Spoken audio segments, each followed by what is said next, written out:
পড়ে শোনাচ্ছি একটি পলিটিক্যাল থ্রিলার, নাম দ্য কিলার আউটসাইডার। লিখেছেন যুবক অনার্য। মিস্টার জেন্ট বসে আছে 22 তলা বিল্ডিং এর আন্ডারগ্রাউন্ডের একটি কক্ষে। কক্ষটি অত্যন্ত গোপন ও সুরক্ষিত। আন্ডারগ্রাউন্ডের কক্ষগুলির মধ্যে এই কক্ষটি সবচেয়ে বৃহৎ। জেন্টের বাম পাশের কক্ষে আছে পদল, আর ডান পাশের কক্ষে মিস সুজয়া। সুজয়ার দায়িত্ব জেন্টকে সার্বক্ষণিক সেবা দেয়া। অনুমতি ছাড়া কক্ষের বাইরে সুজয়া বের হতে পারে না। নিয়ম নেই। জেন্টকে আজ একটা সিদ্ধান্ত বাস্তবায়নের পরিকল্পনা করতে হবে। মাথাটা জ্যাম হয়ে আছে, হালকা করা দরকার। জেন্ট সুইচ প্রেস করলো। মুহূর্তের মধ্যে পদল এসে হাজির হলো। জেন্ট পদলকে বলল, পদল। পদল রোবটের মতো বলল, ইয়েস স্যার। জেন্ট মাঝে মাঝে কনফিউজড হয়ে যায়। পদল কি মানুষ, নাকি সে আসলে একটা রোবট? জেন্ট কপালের ভাঁজ এড়িয়ে বলল, জেরিনকে আসতে বলো। পলল ইয়েস স্যার বলে চলে গেল। জেন্ট পদলের চলে যাওয়ার দিকে তাকিয়ে কিছু একটা আঁচ করতে চাইল, কিন্তু আজ করতে পারল কিনা বোঝা মুশকিল। জেরিন শুধু আজকের জন্যই আসবে। কাজ শেষ করে সুজয়ের কাছ থেকে চেক নিয়ে চলে যাবে। জেরিনের কাজ হলো কক্ষে প্রবেশ করবে ধীর লয়ে। উত্তর দিকে একটা দীর্ঘ গ্লাস। জেরিন সেই গ্লাসের সামনে গিয়ে দাঁড়াবে অলস ভঙ্গিমায়। গ্লাসের দিকে মুখ করে দাঁড়িয়ে জেন্টের সঙ্গে চোখাচোখি হবে গ্লাসে ভেসে থাকা জেরিনের চোখের সঙ্গে। জেন্ট রঙিন জলের গ্লাসে চুমুক দিবে, আর সেই সঙ্গে বিলল চাহনিতে জেরিনের সঙ্গে চোখাচোখি। বাংলাদেশের এক অখ্যাত কবি হাসানুদ্দিনের লাল কার্ড কবিতার মতো, এখন আমি গ্লাসে ঢালা মদ, এক চিপ ফুরাতেই আর এক চিপ নেবার চেষ্টা। প্রেম মানে সিগারেটের ছাই, কখন যে পড়ে যায় ঠিক নাই। গ্লাসের দিকে মুখ করেই জেরিন ক্রমশ অনাবৃত হতে থাকবে। গ্লাসে ভাসা জেরিনের দিকে জেন্টের শিকারি চাহনি। জেরিন কাঁচা দক্ষতায় সেরে নিচ্ছে তার জন্য বরাদ্দকৃত পারফরমেন্স। জেন্টের কাজ এক চিপ ফুরাতেই আর এক চিপ নেবার চেষ্টা। কুৎসিত খিকখিক হাসি, আর চেয়ারে বসেই স্থির দৃষ্টিতে জেরিনের দিকে অশ্লীল তাকিয়ে থাকা। জেরিন মেঝে ছটফট করে একসময় নেতিয়ে পড়লেই ছুটি, কাঙ্ক্ষিত চেক। কিন্তু আজ জেরিন কক্ষে প্রবেশ করার পর গ্লাসের দিকে যেতেই জেন্ট বেল বাজালো। কয়েক সেকেন্ডের মধ্যে পললের প্রবেশ। স্যার। জেন্ট পললের দিকে না তাকিয়ে, এমনকি জেরিনের দিকেও না তাকিয়ে বলল, মেয়েটিকে চলে যেতে বলো। জেন্ট ঠিক কোন দিকে তাকিয়ে আছে পলল সম্ভবত আবিষ্কার করতে ব্যর্থ হলো। সে জেরিনের দিকে তাকিয়ে ইশারা করলে জেরিন হতবিম্বল দৃষ্টিতে পললের দিকে তাকালো। পললের দ্বিতীয় ইশারায় জেরিন কক্ষ থেকে বেরিয়ে গেল। জেন্ট চিৎকার করে একটা অশ্লীল গালি উচ্চারণ করলো। গালিটা জেন্ট কাকে দিল, কেন দিল ইত্যাদি নিয়ে পদলকে এক চিলতেও বিচলিত মনে হচ্ছে না। সম্ভবত জেন্টের এসব উদ্ভট আচরণের সঙ্গে পদল খুব পরিচিত। পদল রোবোটিক স্টাইলে বেরিয়ে গেল। পদলের চলে যাওয়ার দিকে তাকিয়ে পুনরায় অনুপস্থিত কারোর উদ্দেশ্যে জেন্ট উচ্চারণ করলো, শালা তোর 14 গোষ্ঠী আমি খগেন করে দেব। রাজুর যখন ঘুম ভাঙলো ঘড়িতে 7:45। আজ কলেজে যেতে হবে সকাল 9টায়। আরো খানিকটা ঘুমিয়ে নিলে কেমন হয়? পুনরায় রাজুর ঘুম ভাঙলো 8:35। 10টার ক্লাসে ঢুকে 10:45 বের হয়ে রাজু শেখ ফরিদের চায়ের স্টলে একা একা চা খাচ্ছে। সোহেলকে ফোনে পাওয়া গেল না। অস্ট্রে গতকাল চট্টগ্রাম চলে গেছে। অগত্যা রাজু ফোন করে সাচিকে আসতে বলল। আরো 1 কাপ চায়ের অর্ডার হলো। সাচি বলল, স্যার আজ ঢাকা যাবেন কয়টার দিকে? যেতে যেতে সন্ধ্যা গড়িয়ে রাত হবে। সাচি চায়ে তৃতীয় চুমুক দিয়ে বলল, আপনার অনুবাদের পাণ্ডুলিপি টাইপ করা প্রায় শেষ পর্যায়ে। থ্যাঙ্কস। আপনার মৌলিক লেখার অবস্থা কি? ভালো না। মৌলিক পাণ্ডুলিপি কি আর বের করবেন না? টাকা নেই। চায়ে চতুর্থ চুমুক। স্যার। বলো। সুধীন্দার খবর কি? অনেকদিন যোগাযোগ নেই। আমাকে গত পরশু ফোন দিয়েছিল। কি বলল? বলল আপনাকে দেখা করতে। দেখা করলেই টাকা চাইবে। আমার হাত প্রচন্ড খালি। উনি তো অন্যদের পেছনে টাকা খরচ করেন, কিন্তু আপনার কাছে টাকা চাই কেন? কি বলবো, আমার যে ক্রাইসিস এটা উনি বিশ্বাস করতে চায় না। আপনি আসলে বেশি নরম, তাই পেয়ে বসেছে। রাজু চায়ের সপ্তম চুমুক দিয়ে বলল, তুমি বাকিটা টাইপ করে ফেলো, আজ উঠলাম। ফরিদকে চায়ের বিল দিয়ে রাজু চলে গেল। সাচিও চলে গেল সেবা ডায়াগনস্টিকে। সপ্তাহখানেক হলো সাচি সেবা ডায়াগনস্টিকে জয়েন করেছে। রাজুর দ্বিতীয় ক্লাস 12:15-তে। ক্লাস শেষ করে শেখ ফরিদের দোকানে একটা আদা চা খেয়ে রাজু বাসায় চলে এলো। অন্তর্জালী যাত্রার 17 নং পৃষ্ঠায় যেতেই রাজু ঘুমে তলিয়ে গেল। মা বলল, তুই আজ একটু তাড়াতাড়ি বাসায় ফিরিস। তাড়াতাড়ি ফেরার কারণ জানতে নাচেই জিলম ওকে বলে বেরিয়ে গেল। চাইলেই জিলম যে কোনো জায়গায় বসতে পারে না, তাই রুদ্রকে বলেছিল টিটুর বাসায় বসলে ভালো হয়। টিটু আজ বাসায় নেই। আন্টি দরজা খুলে দিলেন, বললেন রুদ্র এসে অপেক্ষা করছে, তোমরা ড্রয়িং রুমে গল্প করো, আমি টিটুকে ফোন দিচ্ছি, চলে আসবে। রুদ্র কি একটা বইয়ে চোখ বোলাচ্ছিল। জিলম বলল, আজ একটু তাড়াতাড়ি বাসায় যেতে হবে। কেন? মা বলেছেন। বেশ, তো যাবি, সমস্যা কি? সমস্যা নেই, কিন্তু একটু টেনশন হচ্ছে। বাদ দে, কিচ্ছু হবে না, মায়েরা তো এমনই হয়।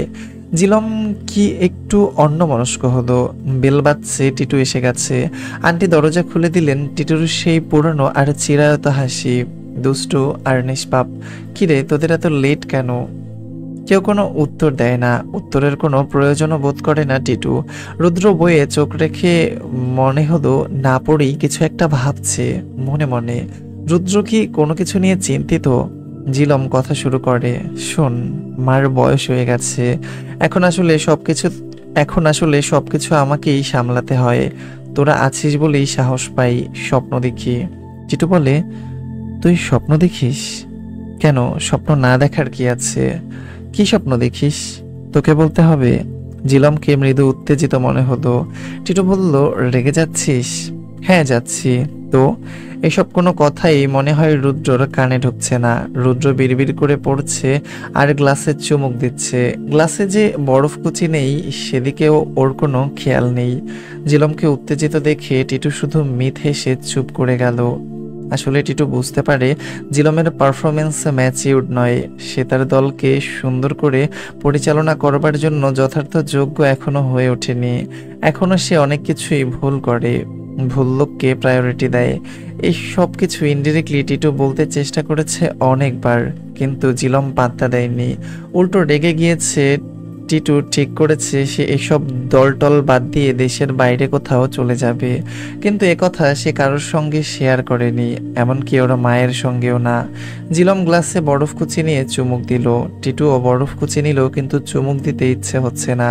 ওদিকে সাদির মাথা সোফায় এলিয়ে পড়েছে, অলরেডি নাক ডাকাচ্ছে। ঘত ঘত। দিলম সং জিলম জিলম সংক্ষিপ্ত যে ব্রিফ দিল তাতে টিটু লক্ষ্য করল জিলমের যে পরিকল্পনা তা খুব সুদূর প্রসারী নয়, বরং দলের গুরুত্বপূর্ণ অনেকের সঙ্গেই তার এক ধরনের স্নায়ু দ্বন্দ্ব তৈরি হতে পারে, যা মোটেও শুভ কিছু নয়। সেদিনের মতো আড্ডা শেষ হলো সন্ধ্যার কিছু আগে।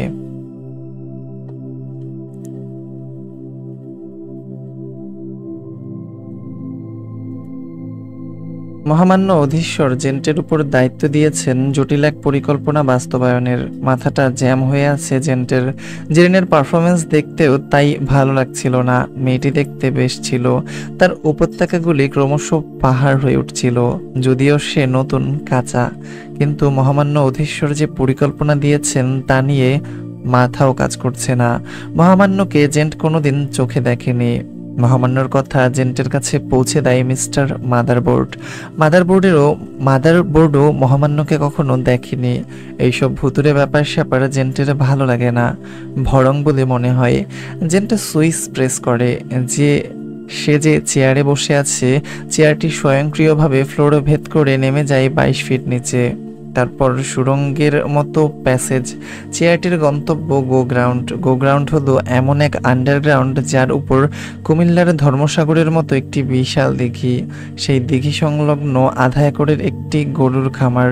বস্তুত খামারের গোয়াল ঘরের ভেতরেই লুকিয়ে আছে গো গ্রাউন্ডের মূল প্রবেশ ও বহির্গমন ফটক। বাইরে থেকে বোঝার উপায় নেই যে খামারের ভেতরে গোপনে সাজানো রয়েছে এত সব লঙ্কা কাণ্ড। গো গ্রাউন্ডে কতগুলি কক্ষ আছে জেন্টের জানা নেই। সম্ভবত এখানে যারা কাজ করে তাদের অনেককেই সম্ভবত এখানে যারা কাজ করে তাদের কাউকেই জানতে দেওয়া হয় না এখানে কক্ষ সংখ্যা কত। প্রত্যেক কক্ষেরই আছে নিজ নিজ এন্ট্রি এবং এক্সিট।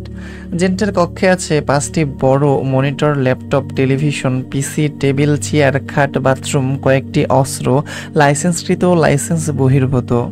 মহামান্য নির্দেশ, একটি সফট মানবিক মুভি ছেড়ে 21 মিনিট দেখার পর পেপারওয়েট তীব্রভাবে ছুঁড়ে মনিটরটা ভেঙে ফেলতে হবে। তারপর অন্য মনিটরে ছাড়তে হবে হরর মুভি। 21 মিনিট দেখে পিস্তল দিয়ে ফায়ার করে মনিটরটা ভেঙে তছনছ করে দিতে হবে। তারপর একটি 36 ইঞ্চি এনে একসঙ্গে পর্ন দেখে 36 ইঞ্চির উপর চিতার ক্ষিপ্রতায় ঝাঁপিয়ে পড়ে নিজেকে পুরুষোত্তম ভাবতে হবে। তারপর সেই মহান শয়তানি পরিকল্পনা বাস্তবায়নের রূপরেখা নির্ধারণ করতে হবে।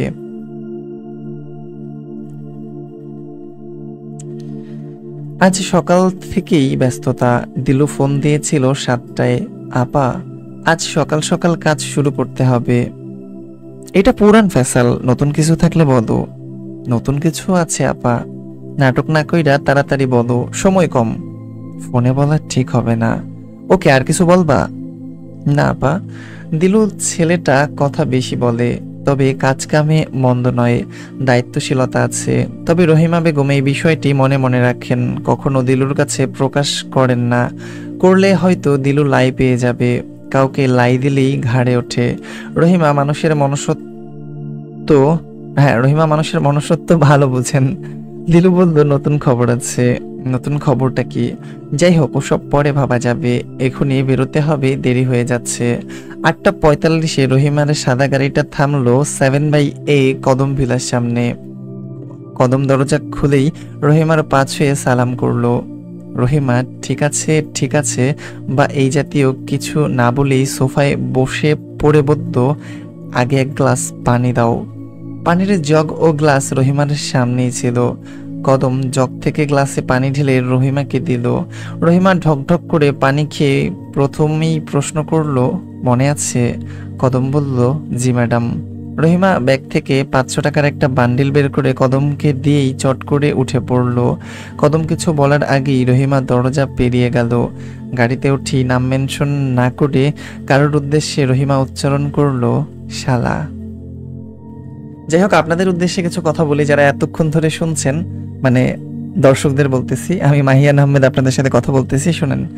এই যে কি বলে আপনাদের থ্রিলারটা, এটা হচ্ছে আপনাদের কাছে এখন অনেকটা হজবরলা লাগতে পারে, কারণ অনেকগুলা অনেকগুলা দৃশ্য একসাথে করে আসতেছে সামনে। আস্তে আস্তে শুনেন, হয়তো আপনাদের ভালো লাগতে পারে। আমি আপনাদেরকে ফোর্স করতেছি না শোনার জন্য। ভালো না লাগলে অবশ্যই ইগনোর করবেন, কারণ আমি আপনাদের সময় নষ্ট করতে চাই না। কিন্তু হয়তো আপনাদের কাছে ভালো লাগতে পারে, এজন্য সাথেই থাকবেন, শুনতে থাকুন, ইনশাআল্লাহ ভালো লাগবে। অন্তর্জালী যাত্রার 17 পৃষ্ঠায় গিয়ে ঘুমিয়ে যাবার পর রাজুর ঘুম ভাঙল ঘন্টাখানিক পর। সোজা বাস কাউন্টারে রূপান্তর সার্ভিসে উঠে গুলিস্তান। তারপর সুদিনদার উদ্দেশ্যে রওনা হলো রাজু। সুদিনদা বলল, এতদিন কোথায় ছিলাম দাদা, তোমাকে যে কাজটা দিছিলাম, খবর কি? কাজ চলছে। হঠাৎ হঠাৎ উদাও হয়ে যাও কেন? রাজু কিছু বলে না। আমি আধার ও অন্ধকারের সঙ্গে কথা বলেছি। এখন থেকে ওখান থেকেই আমাদের সব পাবলিকেশন বের হবে। জি দাদা। এসব কি এমনি এমনি হয়? বাংলাদেশের প্রকাশকরা তো আমাদের মূল্যায়ন করলো না, তাই অন্য উপায় বের করতে হলো। জি, কাজটা তাড়াতাড়ি শেষ করো। ওকে দাদা, আমি তাড়াতাড়ি শেষ করার চেষ্টা করব। চেষ্টা নয়, তাড়াতাড়ি করো। একটু থেমে সুধীন্দা বলল, চা খাবে? রাজু বলল, জি দাদা, খাবো। চা শেষ করে রাজু আর দেরি করেনি। বাসায় গিয়ে গোসল সেরে বই নিয়ে বসলো। একটা সময় ফোন এলো। আপনি কি রাজু আহমেদ বলছেন? Unknown number. রাজু কি একটু চিন্তিত বোধ করলো? রাজু নিজেও নিশ্চিত নয়। রাজু বলল, জি, কে বলছেন প্লিজ? কে বলছি জানার দরকার নেই। আপনি রাজু তো? জি, কিন্তু লাইনটা কেটে গেল।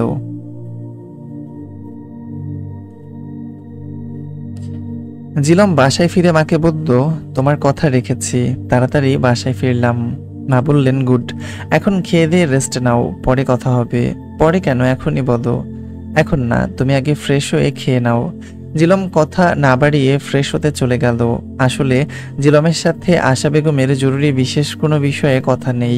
ইদানিং জিলমকে নিয়ে আশা বেগমের কেন যেন দুশ্চিন্তা হয়। ছেলেটা পড়ালেখা শেষ করে দলে যোগ দিয়েছে, অভিজ্ঞতা কম, কাঁচা বয়সে ভুলভাল হবে তা ঠিক, কিন্তু ভুলকে সে ভুল বলে বিশ্বাস করবে কিনা, ভুল থেকে শিক্ষা নেবে কিনা, এ নিয়েই আশা বেগমের প্রয়াস ভাবনা হয়। সবচেয়ে বড় ভাবনা হলো ইদানিং অপোজিশন পার্টি দেশকে সারাক্ষণ অস্থিতিশীল করে রাখবার হেন চেষ্টা নাই যা করছে না। এই বিষয়গুলি নিয়েই জিলমের সাথে আজ খুব গভীরভাবে কথা বলতে হবে।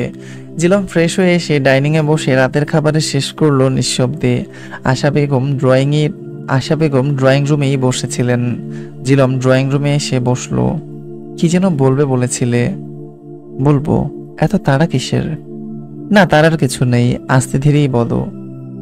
জিলম, বলো মা, কিছু টের পাচ্ছিস? কিছু মানে কোন বিষয়টা? বিষয় তো একটাই, দেশ। সেটা তো আমার চেয়ে তুমি ভালো জানো। কেন, তুই কিছুই জানিস না? জানলেও তোমার চেয়ে কম। কম জানলে হবে? তোকেই তো একদিন সব দায়িত্ব বুঝে নিতে হবে। নিব, আমাকেই নিতে হবে, আমি নিব ইনশাল্লাহ। তুমি শুধু দোয়া রেখো। আমার দোয়া তো আছেই, তোকেও সাবধানে এগোতে হবে। সাবধানেই তো এগোচ্ছি মা, এত ভয় পেলে কি চলবে? তুমি এখন প্রধান। ভয় পাওয়ার তো কিছুই দেখছি না। তবুও ঘরে যেমন অপোজিশন আছে, ঘরের বাইরেও আছে অপোজিশন। একটু চুপ থেকে আশা বেগম বললেন, টিটোদের সঙ্গে কথা হয়েছে? জিলম শুধু বলল, হয়েছে। কিন্তু কি কথা হয়েছে সেই প্রসঙ্গে না গিয়েই, মা ঘুম পেয়েছে, ঘুমাবো, তুমিও ঘুমিয়ে পড়ো বলেই উঠে গেল। আশা বেগম বললেন, ওকে, গুড নাইট।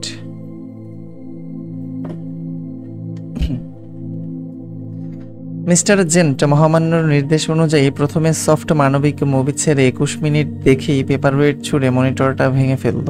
তারপর হরর মুভি দেখে পিস্তলের গুলি ছুঁড়ে মনিটরটা তছনছ করে 36 সাইজের তনা নামের এক নারীর উপর বাঘের মতো ঝাঁপিয়ে পড়ল।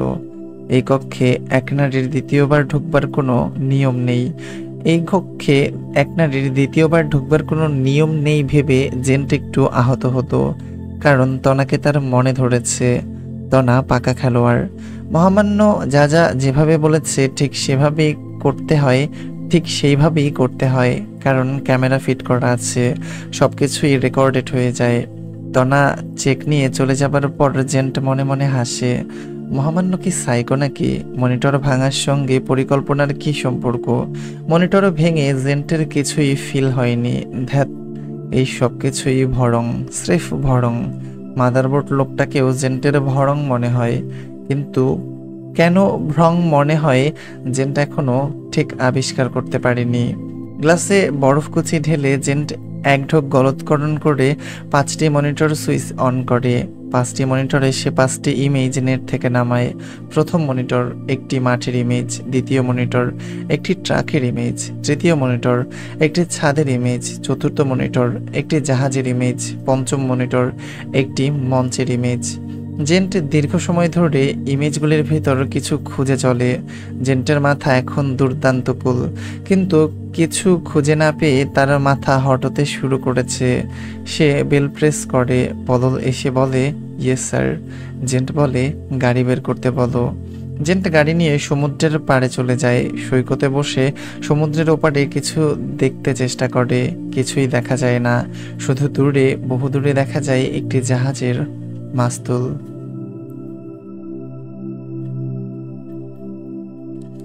নতুন খবরটা কি? দিলু বলল, অজিত দা আপনার সঙ্গে দেখা করতে আসবেন। তাই নাকি? উনি নিজে বলেছেন? না, ওনার পিএস জানিয়েছেন।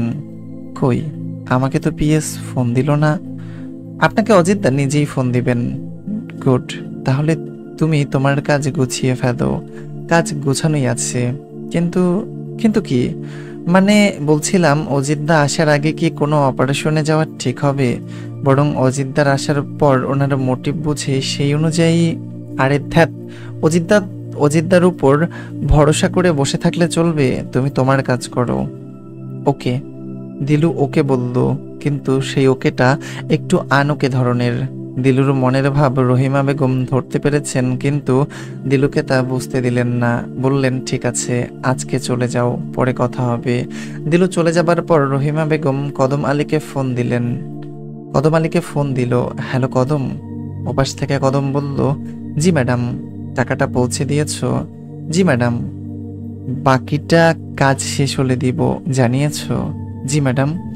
রহিমা বেগম কিছু না বলে লাইনটা কেটে দিল।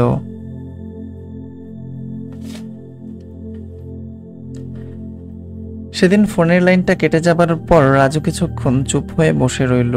বই পড়তে আর ভালো লাগছিল না। বই রেখে রাজু কাদের কাকুর দোকানে এসে একটা আদা চায়ের অর্ডার করে পকেট থেকে মোবাইল বের করে আবারও পকেটেই ঢুকিয়ে রাখলো। ভেবেছিল সুধীন্দার সাথে রহস্যময় ইনকামিং কলের বিষয়টি শেয়ার করবে, কিন্তু দাদার সঙ্গে এইসব শেয়ার করে কোনো লাভ নেই। উনি পাত্তাই দেবেন না। এসবে ওনার কিছু যায় আসে না। লেখালেখির বাইরে দাদার সঙ্গে ওর কোনো ব্যক্তিগত সম্পর্ক তৈরি হয়নি, হবেও না। চায়ের সঙ্গে একটা সিগারেট ধরিয়ে চা শেষ করে রাজু বাসায় এসে ঘুমিয়ে পড়ল। পরদিন সকালে ঘুম থেকে উঠে গুলিস্তান থেকে রূপান্তরে কলেজে রওনা হলো। অফিস কক্ষে ঢুকতেই দুলাল একটা খাম ধরিয়ে দিল। খামটা খুলে চিঠির 2 লাইন পড়েই রাজু বুঝতে পারল শোকস করা হয়েছে। প্রতিষ্ঠান বিরোধী আচরণ, দায়িত্বে অবহেলা ইত্যাদি বিষয়ে কারণ দর্শাতে বলা হয়েছে। পড়ে রাজুর মাথাটা চক্কর দিয়ে উঠল। চিঠিটা দুলালার হাতে ফেরত দিয়ে ক্লাসে ঢুকে গেল। রাজু চাকরিতে ঢুকেছে বেশি দিন হয়নি। চাকরিতে নতুন বলে তার নিয়ম কানুন জানা নেই। চিঠি গ্রহণ না করা বিষয়টি যে তার চাকরির জন্য ঝুঁকি তৈরি করলো, সেটা রাজুর জ্ঞানের বাইরে ছিল। আসলে ঘটনা হলো, গত মঙ্গলবার রাজু ক্লাস শেষ করেই ঢাকার উদ্দেশ্যে রওনা হয়েছিল। প্রিন্সিপাল সাহেব ফোন করে বললেন, মিটিং আছে। আপনি কোথায়? রাজু বলল, আমি তো ঢাকায় চলে যাচ্ছি। আমাকে না বলে চলে গেলেন কেন? আপনাকে বলবার সময় পাইনি। ঠিক আছে, আপনি আগামীকাল আসেন। কিভাবে সময় পেতে হয় বুঝে যাবেন। আপনি কি থ্রেট দিচ্ছেন?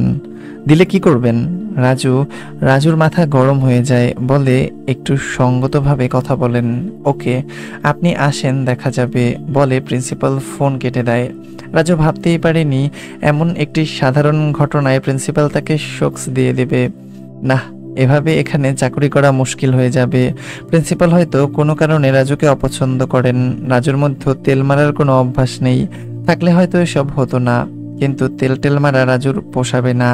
রাজুর ধাতে ওসব নেই। দেখা যাক কি হয়। আসলে কি হয় বা হতে যাচ্ছে তা ছিল রাজুর ধারণার বাইরে।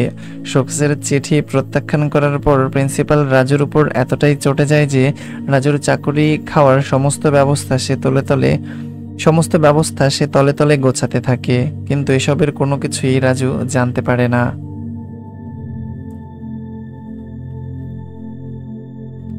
রহিমা বেগম গাড়ি নিয়ে রওনা হয়েছেন। গন্তব্য 7/A কদমালী। দরজা খুলে বরাবরের মতো রহিমা বেগমকে কদমালীর পা ছুঁয়ে ছালাম। ঠিক আছে না বলে রহিমার সোফায় বসা। কদম। জি ম্যাডাম। টাকা দিয়েছিলে? জি ম্যাডাম, কিন্তু কি? কিন্তু সে কাজ করতে রাজি নয়। অ্যামাউন্ট আরও বাড়িয়ে দাও। অ্যামাউন্ট বাড়ানোর কথা বলেছি, তাও রাজি হয়নি ম্যাডাম। কেন? তার বিবেক বাধা দেয়। বিবেকের খ্যাতা পড়ি। রহিমার মেজাজ সপ্তমে। কদ্দমকে জোরে একটা চর কষাতে ইচ্ছে করছে। চর না কষিয়ে রহিমা উত্তেজিতভাবে বলল, কদম। জি ম্যাডাম। ঝুঁকিটা কোথায় বুঝতে পারছো? ঝুঁকি কেন ম্যাডাম? তোমার মতো গাধার ঝুঁকি না বুঝবারই কথা। জি ম্যাডাম। জি ম্যাডামের বাইরে কিছু বলার অভ্যাস কদমের নেই। রহিমা যদি কদমকে বিষ খেতে বলে, কদম বিনা বাক্যে জি ম্যাডাম বলে বিষ খেয়ে তৃপ্তির ঢেকুর তুলে মরে যাবে। রহিমা বেগম বলল, ঝুঁকি হলো তোমার ওই লোক, কি যেন নাম? কালাতাবিজ। হ্যাঁ, কালাতাবিজ। সে এই পরিকল্পনার সাক্ষী হয়ে গেছে। তাকে সরিয়ে ফেলতে হবে, নইলে যে কোনো সময়ে যে কোনো দিন সংকটের মুহূর্তে সে আমাদের বিপক্ষে সাক্ষী দিয়ে দিতে পারে। রাজনীতিতে শেষ কথা বলে কিছু নেই, বুঝতে পেরেছো? জি ম্যাডাম, জি আমি clear. Good. Rahima Rahima madam bag থেকে টাকার বান্ডিল বের করে টেবিলে রাখলেন। কদম টাকাটা হাতে নিয়ে না বোঝার ভঙ্গিতে বলে, ম্যাডাম কালাতাবিজের সানডে মানডে ক্লোজ করে দাও, অ্যাজ আর্লি অ্যাজ পসিবল। জি ম্যাডাম। রহিমা বলল, এক গ্লাস পানি দাও। কদম জগ থেকে গ্লাসে পানি ঢেলে দিল। রহিমা ঢকঢক করে পানি পান করে ওঠার সময় বলল, কাজটা দ্রুত করে ফেলবে, নেক্সট টাইম যেন লোক চিনতে ভুল না হয়, কথাটা মনে রেখো। আমি কখনো দুধকলা দিয়ে সাপ পুষি না, আর আমি রহিমা বেগম, আমার চেয়ে বড় সাপ হবার অধিকার এ রাষ্ট্রে কারোরই নেই। কদম। জি ম্যাডাম, কথাটা মনে রেখো। কদম জি ম্যাডাম বলবার আগেই রহিমা বেগম রকেট গতিতে উধাও হয়ে গেল। রাজুর চাকরি খেয়ে ফেলবার যাবতীয় ব্যবস্থা প্রিন্সিপাল প্রায় করে ফেলেছেন। এর মধ্যে একটা ঘটনা ঘটে গেল। সাইফুল নামের দ্বাদশ শ্রেণীর এক ছাত্র ইউএনওর মাধ্যমে কলেজের একটি বিষয়ে সাহায্য প্রার্থনা করে। ইউএনও সাহেব প্রিন্সিপাল বরাবর একটি চিঠি সাইফুলকে পৌঁছে দিতে বলে। সাইফুল সেই চিঠিখানা প্রিন্সিপাল সাহেবের কাছে দিলে তিনি চিঠিটি পড়ে আমি কি ইউএনওর চাকুরি করি বলে চিঠিটি ছুঁড়ে ফেলে দেয়। এই ঘটনা ইউএনও সাহেব জানতে পারেন। এদিকে প্রিন্সিপালের সঙ্গে দুই একজন শিক্ষক ব্যতীত সকল শিক্ষকের সঙ্গেই সম্পর্ক ছিল দা কুমড়ার মতন। কলেজের পেছনে ইউনিয়ন পরিষদের চেয়ারম্যান সাহেবের বাড়ি।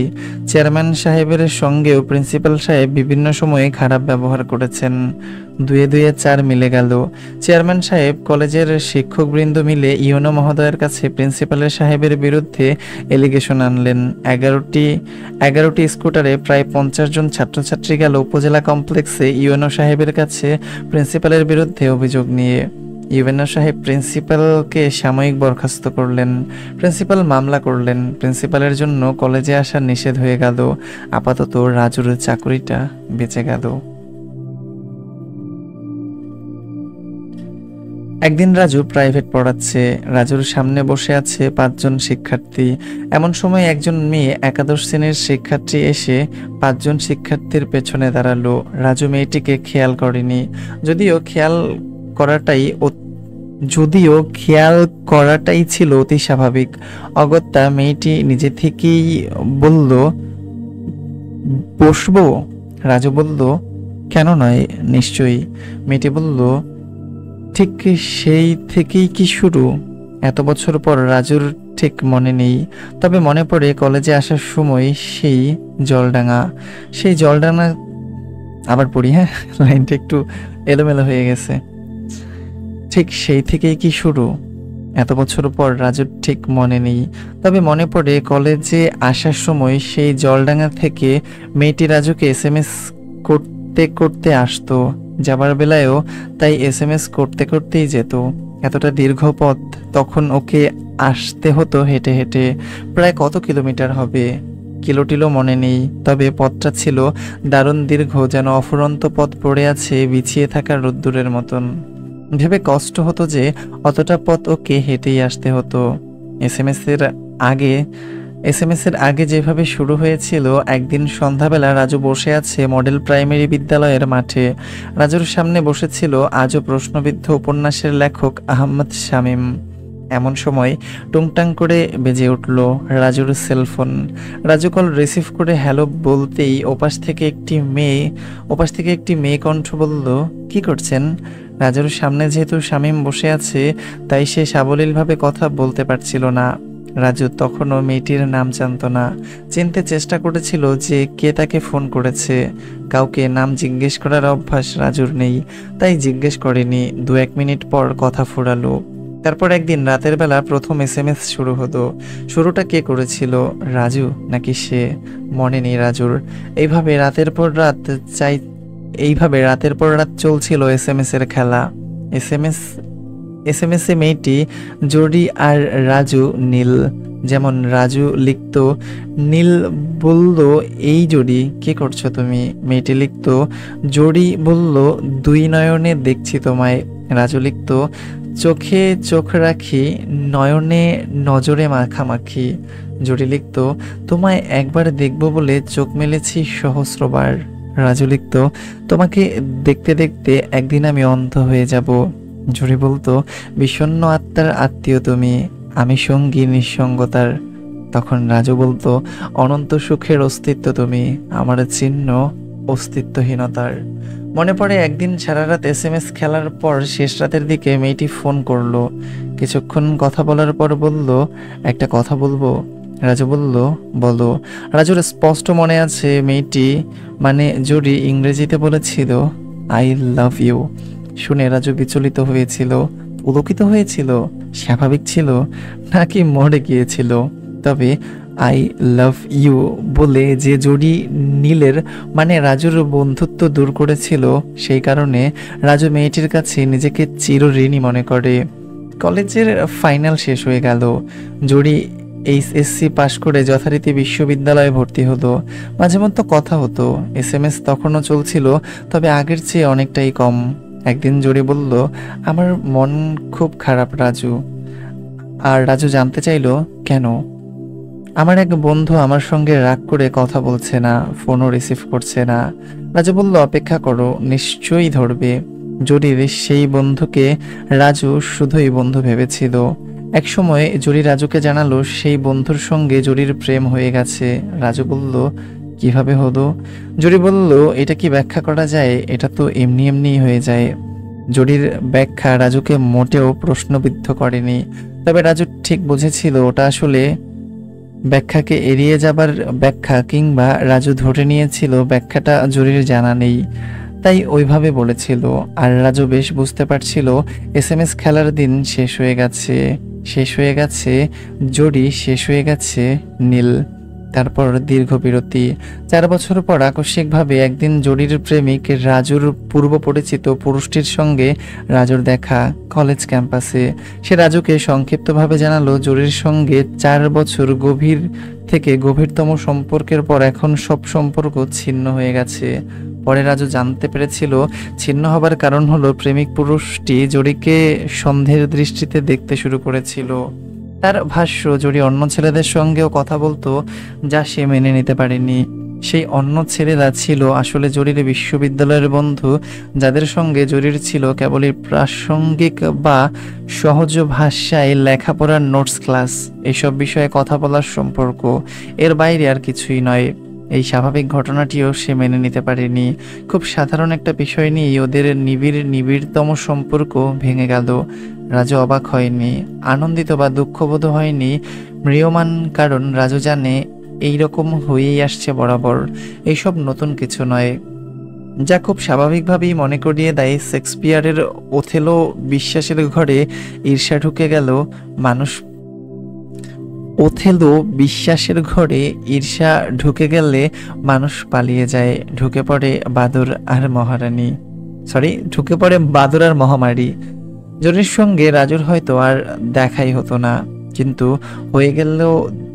হয়ে গেল যেদিন জুরির প্রেমিক প্রাক্তন পুরুষটির বিয়ের দাওয়াতে জড়িয়ে এসেছিল, আর দাওয়াত পেয়ে রাজু গিয়েছিল। বিয়ের পর জুরির প্রেমিক রাজুকে জানিয়েছিল জুরি নাকি বিয়ের দিন তার হাত ধরে অনেক কান্না করেছিল। এই কথার সত্যতা রাজু কোনোদিন যাচাই করে দেখেনি, কেননা যাচাই করাটা রাজুর কাছে অপ্রাসঙ্গিক এবং হীনমন্যতা মনে হয়েছিল। সম্ভবত রাজু অতটা হীনমন্য নয়। কিছুদিন পর জুরি আর জুরির প্রেমিক পুরুষের এক কমন বন্ধু বিদেশ চলে যাবে। তাকে জুরি আর জুরির এক বন্ধু সি অফ জানিয়ে ফিরে আসছিল নতুন এয়ারপোর্ট থেকে। পথে জুরির বন্ধুর মোবাইল থেকে ফোন দিয়ে জুরির ওই বন্ধুটি রাজুকে ধরিয়ে দিয়েছিল জুরির সঙ্গে কথা বলার উদ্দেশ্যে। রাজু জুরির সঙ্গে কথা বলল আধা মিনিট কিংবা তার চেয়েও কম। সেদিনই হয়তো শেষ কথা ধরে নিয়েছিল রাজু। কিন্তু একদিন জুরি ফোন করে রাজুকে দেখা করতে বলল। রাজু হ্যাঁ সূচক উত্তর দিয়েছিল। জুরি বলেছিল যতটুকু রাজুর মনে পড়ে এরকম কিছু, যে MBA করতে জুরি সিঙ্গাপুরে চলে যাবে, তবে বিয়ে হয়ে গেলে যাওয়া হবে না আর। সেই যে কথা হলো তার 1 মাস পর রাজু জুরিকে ফোন দিয়েছিল জুরির সঙ্গে দেখা করার উদ্দেশ্যে। রাজু তখন বলে, তুমি এখন কোথায়? শ্বশুর বাড়ি। তোমার বিয়ে হলো কবে? এই তো কিছুদিন আগে। রাজু কি বলবে বুঝতে পারছিল না, তবে বুঝতে তো পারছিলই দেখা করা আর সম্ভব নয়। তাই জরিকে রাজু আর বলেনি কেন রাজু সেদিন জরিকে ফোন দিয়েছিল। জরিকে ফোন করার জন্য জরি রাজুকে ধন্যবাদ জানিয়ে কথা শেষ করে দিয়েছিল। সেই ছিল জরির সঙ্গে রাজুর সত্যিকারের শেষবারের মতো কথা বলা। রাজু জরিকে ফোন দেয়নি আর কোনোদিন, তারপর জরিও দেয়নি রাজুকে। আর জরি কোনোদিন জানবেও না জরির একটি ফোনের জন্য রাজু আজও অপেক্ষা করে থাকে, অপেক্ষা করে যাবে আজীবন, যেমন অপেক্ষা করেছে আজ রাতেও, যখন চারিদিক ছেয়ে আছে আধার আর অন্ধকার। আচ্ছা, এটার মধ্যে হচ্ছে অনেকগুলো প্রচলিত ভাষা আর কি ব্যবহার করা হয়েছে। তো যেমন হচ্ছে চারিদিকেরটা হচ্ছে চারদিক, যেটা হচ্ছে আমরা আর কি আমাদের গ্রাম অঞ্চলে ইউজ করি ওরকম, ওই জন্য আমি ওইভাবে করে পড়ে ফেলছি, যেটাকে হচ্ছে ঠিক করে নিলাম। বা হচ্ছে এইভাবে করে চারদিক বললেই হয়তো সুন্দর লাগবে, যে চারদিক ছেয়ে আছে আধার আর অন্ধকারে।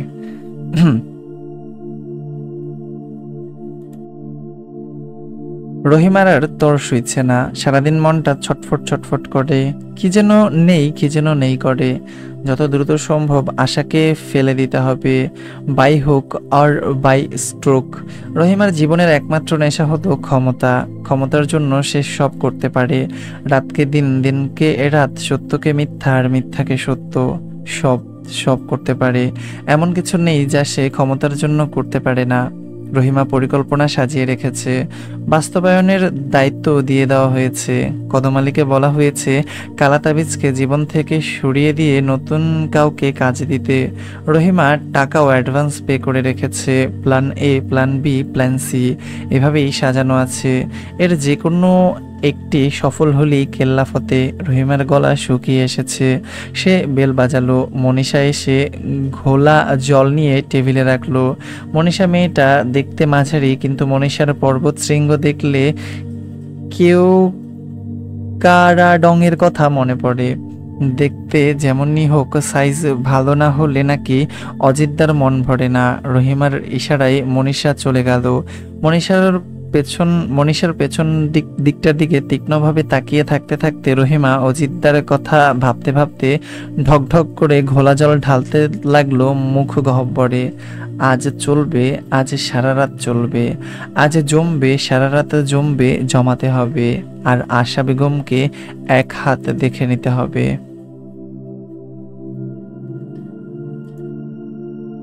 সন্ধ্যা থেকে কদম আলী অপেক্ষা করেছে। একটি টং দোকানে চা সিগারেট চলছে, কিন্তু বেশি দেরি হলে সমস্যা। লালু ফোনটাও ধরছে না। আজ রাতের মধ্যে কন্ট্রাক্ট হতেই হবে। লালু যখন এলো, কদম আলীর 7টা সিগারেট শেষ। 8 নম্বর সিগারেট ধরাতেই লালুর মিস কল। লালু দাঁড়িয়ে আছে সামান্য দূরে একটা কড়ই গাছের তলায়, ওখানেই থাকবার কথা। কদম আলী ধীরলয়ে হেঁটে কড়ই তলায় এলো। কিরে, দেরি কেন? ইচ্ছে করেই দেরি করলাম, একটু দেরি করাই আমাগো নিয়ম, নিরাপদ। দেরি না কইরা কাজের কথা সাইরা ফালাই। কি কস? হ কও, যা কইবা কইয়া ফালাও। কদম আলী পুরো প্ল্যান লালুকে বুঝিয়ে দেয়। পকেট থেকে একটা বান্ডিল বের করে কদম আলী লালুর হাতে দেয়। লালুর বাম হাতে একটা বাজারের ব্যাগ, ব্যাগের ভেতর 10 কেজি রুই মাছ।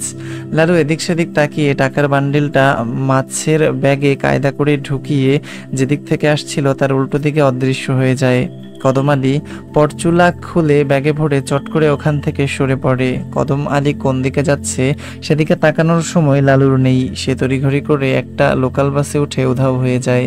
পরদিন রাতে লালু আর তার টিম ঢাকা, গাজীপুর, নারায়ণগঞ্জ সহ সাভারের অসংখ্য মন্দিরে লুটপাট করে আগুন ধরিয়ে দিল। এই ঘটনায় সারা দেশ কেঁপে উঠল। বিভিন্ন এলাকায় হিন্দু মুসলমানদের মধ্যে শুরু হলো সংঘর্ষ। বেশ কয়েকজন নিহত আর আহত হলো শতাধিক। রহিমা বহির্বিশ্বকে বুঝিয়ে দিতে চাইল যে বাংলাদেশের সরকার সাম্প্রদায়িকতা উস্কে দিয়েছে, এখানে সংখ্যালঘুরা নিরাপদ নয়। ঘটনার 3 দিন পর সংখ্যালঘুর উপর নির্যাতনের বিরুদ্ধে রহিমা বেগম প্রতিবাদ মিছিলের ডাক দেয়।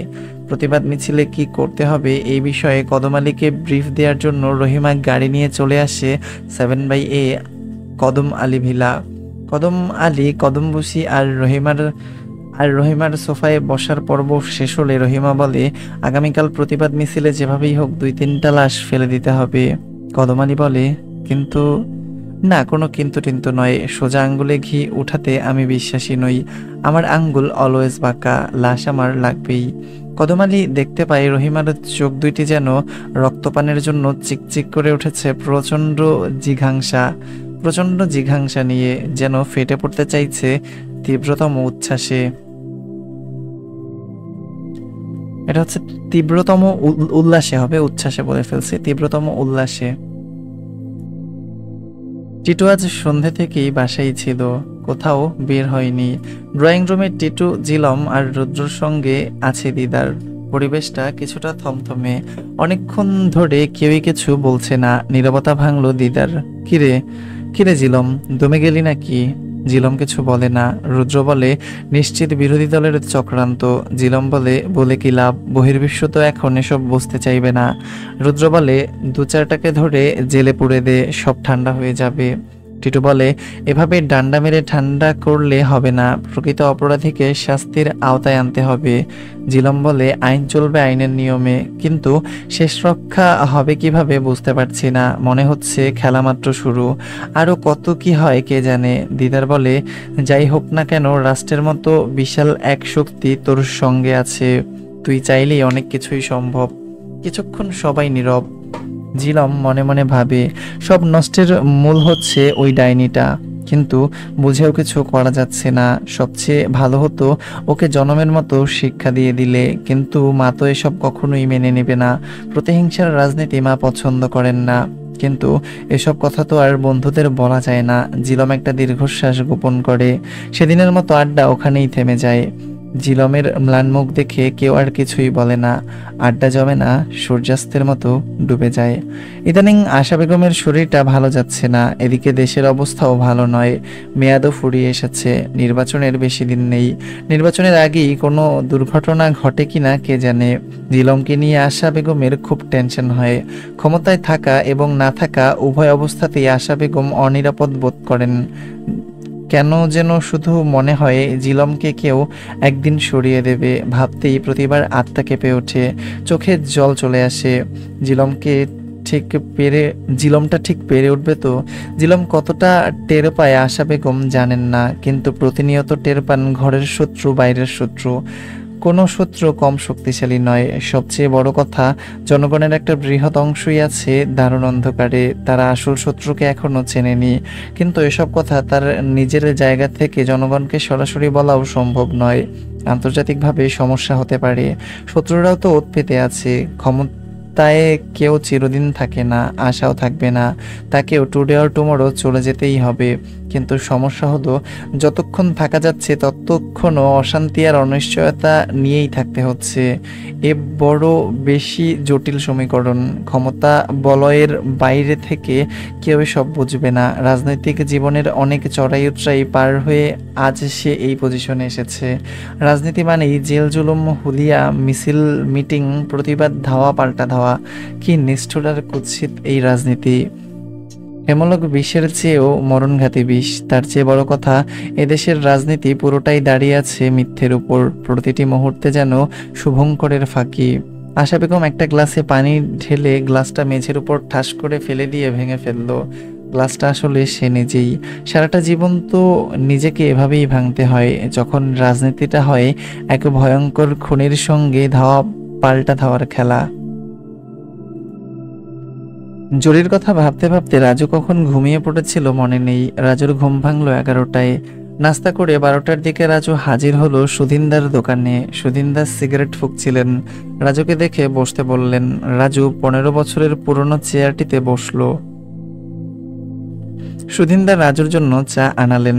রাজু চায়ে চুমুক দিতে দিতে বলল, দাদা, অনুবাদ কমপ্লিট। দাদা সিগারেটের ধোঁয়া উড়িয়ে বললেন, গুড। রাজু সুধীনদাকে থ্যাঙ্কস জানালো। অনুবাদ তো কমপ্লিট হলো, এবার একটা সংকলন করতে হবে। কি সংকলন দাদা? এশিয়ার প্রমিনেন্ট কবিদের কবিতা নিয়ে সংকলন, ইংরেজিতে করতে হবে। ম্যাটার পাবো কোথায়? ম্যাটার তোমাকে আমি দিয়ে দিব, তুমি শুধু গুছিয়ে দিবে। ওকে দাদা, আপনি ম্যাটারের ব্যবস্থা করেন, আমি বাকিটা গুছিয়ে দিব। সুধীন্দা লাইটার জেলে দ্বিতীয় সিগারেট ধরিয়ে আনমনে কি যেন ভাবছেন। দাদার ভাবনার মধ্যে রাজু কখনো বাদ সাধে না। রাজু বরং দাদার সরব হওয়ার অপেক্ষায় থাকে। সুধীন্দা চোখ বন্ধ করে সিগারেট ফুঁকেই যাচ্ছেন। রাজু তাকিয়ে আছে সুধীন্দার বন্ধ চোখের দিকে। এমন সময় সুধীন্দার ফোন বেজে উঠল। সুধীন্দা কল রিসিভ করে হ্যালো আর জি দাদা ছাড়া অন্য কিছুই বলছে না। কথা বলার মাঝখানে বার দুয়েক সে রাজুর দিকে তাকালো। রাজু তখন একটা বইয়ে চোখ বোলাচ্ছিল, তাই সুধীন্দা যে ফোনে কথা বলতে বলতে রাজুর দিকে চোরা চোরা চোখে তাকিয়েছিল তা রাজুর চোখ এড়িয়ে গেছে। কথা শেষ করে সুধীন্দা বললেন, রাজু। রাজু বইয়ের পাতায় চোখ রেখে বলল, জি দাদা। এশিয়ার 22 জন কবি নেব। বেশ তো, সংকলনের নাম হবে 22 গ্রেট পোয়েটস অফ এশিয়া। চলে? রাজু জিজ্ঞেস করতে চাইল সংখ্যাটা 22 কেন, কিন্তু কি ভেবে আর জিজ্ঞেস না করে দাদার কথায় সায় জানিয়ে বলল, হ্যাঁ চলবে দাদা। গুড। শোনো, আজ একটু তাড়া আছে, 100টা টাকা দাও। সকালে টাকা যা এনেছিলাম শেষ হয়ে গেছে। রাজু দাদাকে 100 টাকা দিয়ে চলে গেল। চৌচির গ্রন্থ প্রকাশ এর শোরুম চৌচিরে, এবং মুশায়েররা জেমস জয়েস সংখ্যা করেছে, নিঃস্বে সংখ্যাও করেছে, এবং মুশায়েরা খুব গুরুত্বপূর্ণ লেখক নিয়ে সংখ্যা করে, কিন্তু অধিকাংশ লেখকের ভাষাই খুব বাজে। অবস্থা দেখে মনে হচ্ছে এইসব লেখক বাংলা ভাষাটাকেই যেন ক্রমশ অনুপস্থিত করে দিচ্ছে। রাজু সেলিম ভাইকে বলল সংখ্যা দুটি রাজুর জন্য রেখে দিতে, পরে এসে নিয়ে যাবে। সেলিম ভাই ভালো মানুষ, রাজুকে সে নিয়মিত এই সেবাটা দিয়ে যাচ্ছে। রাজু সেলিম ভাইয়ের প্রতি সত্যিই কৃতজ্ঞ। চৌচির থেকে রাজু হাঁটতে হাঁটতে এলো স্বাধীনতা উদ্যানের মন্দিরের সামনে। জরিকে মনে পড়ছে, আর মনে পড়ছে একটি কবিতা। কবি সম্ভবত এই মন্দিরের কথাই কবিতায় বলেছেন। রাজু সরবে কবিতাটি পাঠ করে নিতে চাইল। একটি গোলাপ, 4টি গোলাপ, 3টি গোলাপ। তার সাথে একটি দীর্ঘ বিরতি কেটে গিয়েছিল। আমাকে খুঁজে বের করা তার কাছে সহজ ছিল না, কারণ আমি কখনো চাইনি সে আমাকে খুঁজে পাক। 7 বছর পর দেখা হলো স্বাধীনতা উদ্যানে, আর আমি পছন্দ করি বলে কবিতার মতন কপালে পড়েছিল কালো টিপ। কাকতালীয় বলে যে ব্যাপার আছে, বিশ্বাস না করে পারলুম না। সে পড়েছিল একটি কালো জামদানি, আমার পরনেও কালো পাঞ্জাবি আর জিন্স। মন্দিরের সামনে অচল মুদ্রার মতন পুকুর, তার সিঁড়িতে বসলাম পাশাপাশি। মাঝখানে শূন্যতা, সংস্কারের দেয়াল। ঝুমঝুম বৃষ্টি শুরু হলো। আমরা মন্দিরের বাউন্ডারির ভেতরে ঢুকে পড়লাম। পশ্চিম পাশে একটি নতুন ঘর তখনও অনির্মিত, তার বারান্দায় কি অদ্ভুত 2টি চেয়ার আমাদের উদ্দেশ্যেই বুঝি রাখা ছিল। ওইখানটায় বসে চেয়ার 2টির শূন্যতা উড়িয়ে দিলাম। তার ঠোঁট কাঁপছিল, কথা বলতে পারছিল না, অপরাধীর মতন মাথা নিচু করে বসে আছে। এতদিন পরেও কি মানুষ ওসব মনে রাখে? বেশ কিছুক্ষণ পর ব্যাগ থেকে সে বের করলো 8টি লাল গোলাপ। প্রথমে একটি গোলাপ কম্পিত হাতে আমার দিকে বাড়িয়ে দিল, তারপর 4টি গোলাপ, তারপর 3টি গোলাপ। আমি তাকে ধন্যবাদ দেইনি। আমার চোখের ভাষায় সম্ভবত সে তার টের পাচ্ছিল, আর তাকিয়েছিল। কি গাঢ় আর স্নিগ্ধ 2টি চোখ, করতলে অন্ধকার নিয়ে অনন্তকালের মতন বহমান। আমি তার সমস্ত অপরাধ ক্ষমা করে দিয়েছিলাম, কিন্তু তখন অনেক দেরি হয়ে গেছে। সে ফিরে গিয়েছিল আমার ক্ষমা আর অক্ষমতা নিয়ে, আমিও ফিরে এসেছি তার বিলম্বিত ভালোবাসা নিয়ে। আমার শুধু মনে পড়েছিল ভালোবাসা হয়তো শেষ কথা নয়। রাজু যখন কবিতাটি পাঠ করছিল তখন মন্দির থেকে উত্তর দিকের উদ্যানের গাছের আড়ালে একটি ছায়া সরে যাচ্ছিল উদ্যানের পশ্চিম দিকের প্রধান সড়কের দিকে, যেখানে অপেক্ষা করে আছে একটি কালো গাড়ি। রাজুর তা জানবার কথা নয়। এয়ারপোর্টের অপোজিটে ওভারব্রিজের নিচে দাঁড়িয়ে আছে অনিমেষ।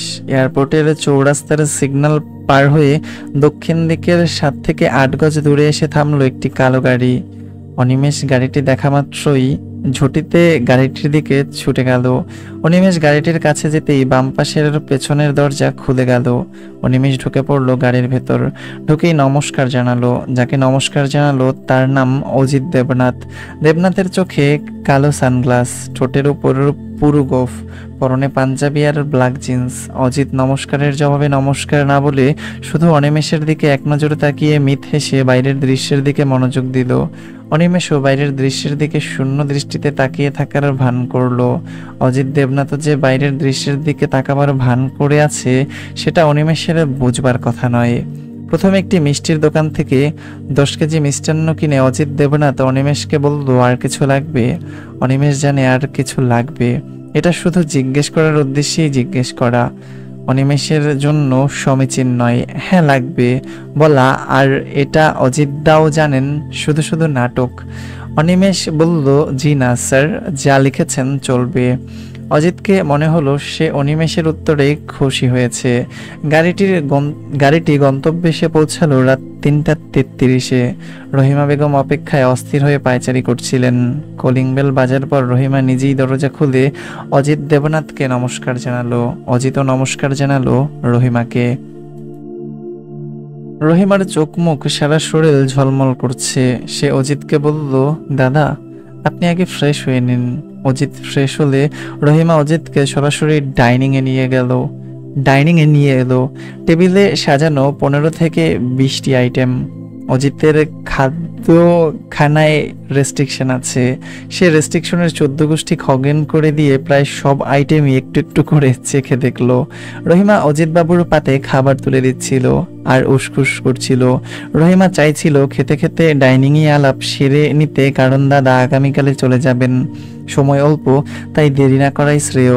দাদা সম্ভবত রহিমার মনের অবস্থা বুঝতে পেরেছেন। বুঝতে পেরে বললেন, আমি এসেছি মূলত লোকেশনগুলি দেখতে। খুব শীঘ্রই তোমার ডাক আসবে, যে কোনো সময় তৈরি থেকো। রহিমা তড়িঘড়ি করে বলল, জি দাদা, আই এম অলওয়েজ রেডি। খাওয়া দাওয়ার পর্ব শেষ হলে রহিমা দাদাকে নিয়ে গেলেন একদম পশ্চিম পাশের রুমে। দাদা আপনি তাহলে রেস্ট নিন। অজিতবাবু বলল, ওকে। অজিতের ঠোঁটের কোণে মৃদু হাসি, আজ কেমন এক চাহনি। সেই হাসি আর চাহনির অর্থ রহিমা জানে। রহিমাও হাসির প্রতি উত্তরে হাসি দিয়ে বেরিয়ে এলো। মনীষা আশেপাশেই ছিল। জি ম্যাডাম। রহিমা মনীষাকে অজিতের কক্ষের দিকে ইশারা করলো। মনীষাকে আগে থেকেই রহিমা প্রস্তুত করে রেখেছিল। মনীষা যখন অজিতবাবুর কক্ষে ঢুকলো, অজিত পত্রিকায় চোখ বোলাচ্ছিল। মনীষা স্পষ্ট দেখতে পেল পত্রিকার অক্ষরগুলি বাংলা ভাষার নয়। অজিত মনীষাকে দেখছে কিনা বোঝা যাচ্ছে না, নাকি দেখেও না দেখার ভান করছে। মনীষা কি দাঁড়িয়েই থাকবে নাকি বসবে? অনুমতি ছাড়া বসবে কি করে? কি একটা অবস্থা, ধুর। অজিত মনীষার দিকে তাকালো, হেসে দিয়ে বলল, আরে মনীষা এসেছো, বসো। যেন মনীষাকে সে কতকাল ধরে চেনে। মনীষা জানে তাকে কোথায় বসতে হবে। সবই পুরনো নাটক, চিরচেনা অভিনয়, তবুও বারবার একই অভিনয় করে যেতে হয়। অজিতের চোখ দেখে মনীষা বুঝতে পারে মনীষাকে অজিতের পছন্দ হয়েছে। না, ভুল হলো, মনীষাকে নয়, পছন্দ হয়েছে জ্বলন্ত আগুনের মতো মনীষার তীব্র শরীরের ভাঁজ। 22 গ্রেট পোয়েটস অফ এশিয়া প্রকাশ পেল আধারো অন্ধকার থেকে। সুধীন্দা বললেন, এবার সমগ্র পৃথিবীর কবিতা নিয়ে সংকলন করতে হবে। দাদা রাজুকে প্রয়োজনীয় ম্যাটার ম্যানেজ করে দিবেন বলে জানালেন। টাইপের কাজ করবে আব্দুল আজিজ। টাইপের খরচ বহন করতে হবে রাজুকে, যা বরাবর রাজুকেই করতে হয়। রাজু বলল, এটা কোথা থেকে বেরোবে? দাদা বললেন, দেশের বাইরে থেকে। এই প্রোডাকশনের মূল্য এখানে নেই, এখানে এসব পড়বার পাঠকও নেই। রাজু কিছু বলে না। দাদা আবার বলে, নীরবে কাজ করে যাও। সাহিত্য থেকে যখন রিটার্ন আসে তখন সুদে আসলে রিটার্ন আসে। এখন বিনিয়োগ করে রাখো, ইন ফিউচারের ফল বুঝতে পাবে, বুঝছো? জি দাদা। সুধীন্দার সঙ্গে রাজুকে পরিচয় করিয়ে দিয়েছিল ধীরেন্দা। সুধীন্দার একটি কবিতার সংকলনে ধীরেন্দার কবিতা নিয়েছিলেন। এজন্য ধীরেন্দা সুধীন্দার প্রতি খুব কৃতজ্ঞ। যখন সুধীন্দার সঙ্গে পরিচয়, তখন রাজুর প্রথম কাব্য অতলান্তিক আঘাতে ওষ্ঠ ছোবে তোমায় অতলান্তিক আঘাতে ওষ্ঠ্যছবে তোমায় প্রকাশ পেয়ে গেল। রাজু সুধিন্দাকে বইটি দিয়েছিল। দাদা পড়ে মন্তব্য করেছিলেন, তুমি যা লিখেছ তার মধ্যে কোনো শৈলী নেই, শৈলী ছাড়া কবিতা হয় না। তারপর থেকেই রাজু দাদার প্রতি দুর্বল হয়ে পড়ে। সত্যিকার অর্থে সেদিন যদি দাদা রাজুকে শৈলীর বিষয়টি হাতে কলমে ধরিয়ে না দিতেন, তাহলে রাজুর পক্ষে সম্ভব হতো না ধরতে পারা যে কেন জীবনানন্দ দাশ, বিনয় মজুমদার, শক্তি চট্টোপাধ্যায়, ভাস্কর চক্রবর্তী, আল মাহমুদ, শহীদ কাদেরী, আবুল হাসান, রুদ্র মাহমুদ, শহীদুল্লাহ বড় কবি, মানে তারা কেন বড় কবি, সত্যিই সম্ভব হতো না। তারপর থেকেই রাজু চিনে গিয়েছিল কেন কোনো কবির কবিতা হয়েছে আর কেন কোনো কবির কবিতা হয়নি, কাদের হচ্ছে না। আর দাদার সেই অবদান থেকেই রাজু বুঝতে পারে যে এই সময়ের তরুণদের মধ্যে সবচেয়ে বেশি শৈলীবদ্ধ কবির নাম রাকিবুল হক ইবন আর তামান্না সুলতানা তুলি। রাজু অনেকটা ভাবনার জগতে তলিয়ে গিয়েছিল। দাদার কথায় রাজুর সম্বিত ফিরে এলো। দাদা বললেন, কাজ শুরু করে দাও, সামনেই আসছে সুদিন। সুভাষ দাতও বলেছিলেন, ফুল ফুটুক না ফুটুক, আজ বসন্ত, আমরা ফুল ফুটিয়েই বসন্ত আনবো। দাদার কথাটা রাজুর ভালোই লাগলো, কিন্তু কোন বসন্তের কথা বলেছেন তা রাজুর বোধগম্য নয়। সেই বসন্ত নিয়ে দাদাকে প্রশ্ন করারও কোনো মানে হয় না। রাজু বলল, দাদা চা খাবো। রাজু চা খাচ্ছে। সুধিন্দার ফোন বেজে উঠল, কিন্তু সুধিন্দা ফোন রিসিভ করছেন না। বারবার রিং হচ্ছে, তবুও শেষ পর্যন্ত দাদা ফোন রিসিভ করলেন না। একটু পরে দাদা অসীম নামের কাউকে ফোন করে বলল, দাদাকে ফোন করে বলে দাও আমি অসুস্থ, কিছুদিন পরে ওটা দিয়ে দেব, পার্টি রেডি করতে কিছুটা সময় লেগে যাবে। ফোন রেখে দাদা বিড়বিড় করে কি যেন বললেন। তারপর রাজুর দিকে তাকিয়ে কপট উত্তেজিত ভঙ্গিমায় বললেন, কেউ আমার দিকটা বুঝতে চায় না, শুধু নিজেদেরটাই বোঝে। আমি একা আর কতটা কুলিয়ে উঠতে পারি বলো? রাজুর মনে হলো দাদা এখনই টাকা চাইবে, কিন্তু রাজুর ধারণা মিথ্যে হলো। দাদা বলল, সময় নষ্ট না করে তুমি চৌচির থেকে ক্লিন্টন বুথ সিলির জীবনানন্দের অনুবাদটা নিয়ে যাও, নেক্সট কাজটার জন্য ওইটা খুব জরুরি। রাজু জি আচ্ছা বলে দোকান থেকে বেরিয়ে এসে রাস্তার একটা টং থেকে সিগারেট ধরালো। রাজুর সামনেই ফোনে মিথ্যা বলে দাদা মনে হয় একটু অপ্রস্তুত বোধ করেই রাজুকে তাড়াতাড়ি বিদায় করে দিল। কিন্তু এইসব নিয়ে রাজুর কোনো মাথা ব্যথা নেই। রাজুর মাথা ব্যথা ইদানিং সুরমিকে নিয়ে। আচ্ছা, সুরমিকে একটা ফোন দিলে কেমন হয়? জেন্ট এখন আছে 22তলা বিল্ডিং এর আন্ডারগ্রাউন্ডে। জেন্টকে দেয়া পরিকল্পনা বাস্তবায়নের যাবচিত্র মানচিত্র জেন্ট কমপ্লিট করে ফেলেছে। এর মধ্যে অজিত দেবনাথ লোকেশন সাজেস্ট করে রিপোর্ট দিয়েছে, লোকেশন যথার্থ। জেন্টের আজ মনটা কেমন অস্থির হয়ে আছে, কিছুই ভালো লাগছে না। না নারী, না মদ, না টাকা, এক জীবনে তো নারী মদ টাকা কম হলো না। কি হবে এত সব দিয়ে? জীবন তো এক সময় ফুরিয়েই যাবে। ছোট্ট একটা জীবন, বড় জোর 70 বছর। জেন্ট নিজেই অবাক হয়। এসব সে ভাবছে কেন? জেন্ট নিজেই অবাক হয়, এসব সে ভাবছে কেন? সে নিজেকে প্রশ্ন করে, কেমন আছো অভিজিৎ? জেন্ট তো আসলে জেন্ট নয়, জেন্ট হলো অভিজিৎ। এখানে কারোরই অরিজিনাল নাম ব্যবহৃত হয় না, সবাই ছদ্মনামে পরিচিত। যেমন বদল আসলে পরিমল ঘোষ, সুজয়া আসলে পূরবী বসু, জেন্ট আসলে জেন্ট নয়, অভিজিৎ চৌধুরী। এইসব নাটকময় জীবনের কি কোনো অর্থ হয়? বস্তুত শুধু অর্থের, টাকার জন্য এইসব নাটকের অর্থ আছে কোনো? অভিজিৎ মানে জেন্ট বেল প্রেস করে, সুজয়া এসে দাঁড়ায়। সুজয়া মেয়েটা দেখতে কোমল সুন্দরী, মানুষ হিসেবেও কোমল, কিন্তু এমন একটা চাকুরি সে করেছে যা মোটেই কোমল নয়, বরং নৃশংস। এবং অদ্ভুত ব্যাপার হলো, পূরবী বসু মানে এই সুজয়া মেয়েটা নিজেও জানে না যে সে যে চাকুরিটা করছে তা মূলত ভয়ঙ্কর ও বীভৎস একটি চাকুরি। জানলে সে হয়তো চাকুরিটা ছেড়ে দিত, কিন্তু জানার কোনো উপায় নেই। যেমন এই যে এখন এই মুহূর্তে সুজয়ার পক্ষে জানা সম্ভব নয় যে এখন সুজয়া জেনকে যে পানীয়টা পরিবেশন করাবে তার মধ্যে মেশানো আছে এমন এক মেডিসিন যা পান করার পর জেন্ট গাড়ি ড্রাইভ করে অ্যাক্সিডেন্ট করবে অনিবার্যভাবে। জেন্টের মগজ ক্রমশ অ্যাবনর্মাল হতে থাকবে এবং তার মধ্যে আত্মহত্যার প্রবণতা ভর করবে। এসবের কোনো কিছুই সুজয়ার জানা নেই, জানবেও না সে। জানাটা তার চাকুরির দায়িত্বের মধ্যে বা চাকুরির সংবিধানে নেই। তাকে যা সরবরাহ করতে বলা হবে সে তাই করবে। জেন্ট বলল, আমি বেরোবো, পললকে গাড়ি বের করতে বলো। সুজয়া পানীয় রেখে জি স্যার বলে চলে গেল। জেন্ট তড়িঘড়ি করে শুধু এক গ্লাস জল খেয়ে বেরিয়ে গেল। বের হবার 45 মিনিট পর মারাত্মক এক সড়ক দুর্ঘটনায় জেন্টের মৃত্যু হতো। এটাই নিয়ম। যাকে যে উদ্দেশ্যে নিয়োগ দেয়া হয়, কাজ শেষ হলে তাকে সরিয়ে ফেলা হয়। এক একজনকে এক একভাবে সরানো হয়। কাউকে পয়জন দিয়ে, কাউকে ঘুমের মধ্যে, কাউকে ডিরেক্টলি ফায়ার করে, কাউকে সমুদ্রে ডুবিয়ে। কারণ কর্তৃপক্ষ চায় না তাদের কাজের কোনো সাক্ষী থাকুক। যেহেতু এখানে জাতীয় নয়, চলে আন্তর্জাতিক খেলা। আর এই খেলার নিয়ম হলো প্রতিটি খেলোয়াড়কে খেলা শেষে মেরে ফেলা, কিংবা খেলোয়াড়কে বলা যায় গুটি। খেলা শেষ করে গুটিগুলো সরিয়ে ফেলতে হয় নির্মম ও নিরাপদ পদ্ধতিতে। কিন্তু কে মারছে কার ইশারায় তা কেবল রহস্যের ধূম্রজাল হয়ে থেকে যায়। যাই হোক, এই পর্যন্ত ছিল হচ্ছে দ্য কিলার আউটসাইডার পর্ব 1। এইটার টোটাল 2টা পর্ব হবে, পর্ব 1 এবং পর্ব 2, এরপরে শেষ হয়ে যাবে। তো এই বইটি যদি কেউ সংগ্রহ করতে চান, সেক্ষেত্রে হচ্ছে আমার ভিডিও ডেসক্রিপশনে লিঙ্ক দেওয়া থাকবে, সেখান থেকে আপনারা বইটি কিনতে পারবেন।